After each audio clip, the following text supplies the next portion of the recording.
Is North Korean leader Kim Jong-un about to head abroad for the first time in nearly 4.5 years?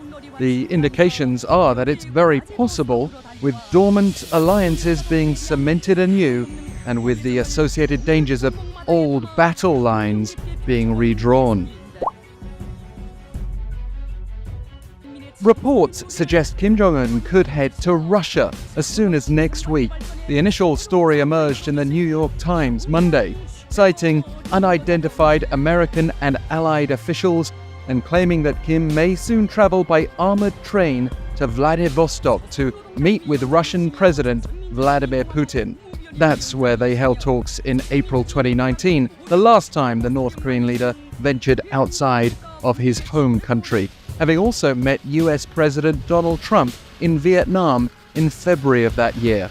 Of course, since then we saw the collapse of denuclearization dialogue and the outbreak of a certain pandemic, neither of which would have encouraged travel by Kim.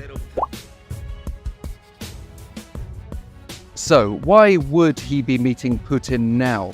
Reportedly, they'll both be at the Eastern Economic Forum in Vladivostok from September 10th to 13th. A delegation of some 20 North Korean officials apparently went there late last month, potentially to establish security protocols.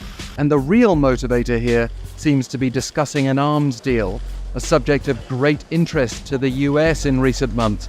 A spokesperson for the White House National Security Council declined to confirm directly the report when asked, but did tell Yonhap news agency that arms negotiations between Russia and North Korea are actively advancing, while adding that the US has information that Kim Jong-un expects these discussions to continue, to include leader-level diplomatic engagement in Russia. A key moment building up to this potential Kim-Putin summit was Russian Defense Minister Sergei Shoigu's trip to Pyongyang in July.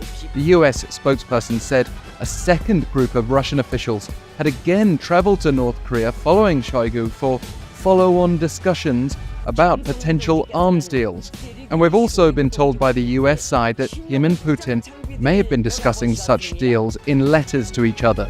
The major American concern with all this is that any arms deal between North Korea and Russia would violate UN Security Council resolutions. Given that North Korea and Russia are already operating under sanctions, it's not clear how much risk is actually involved for them, but there is clearly much to gain.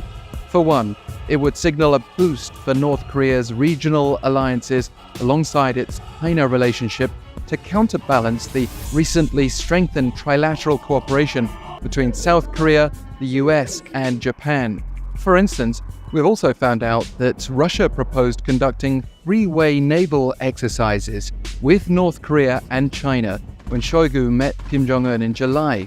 South Korea's intelligence agency was quoted as saying as much Monday, before Shoigu himself was later quoted by Russian media as saying that joint exercises with North Korea are under discussion. Specifically on the Russia front, North Korea might also gain advanced technology, as it has failed this year in efforts to launch a spy satellite for the first time, not to mention other areas of interest like nuclear-powered submarines. In exchange, the North could provide weapons for Russia's war with Ukraine.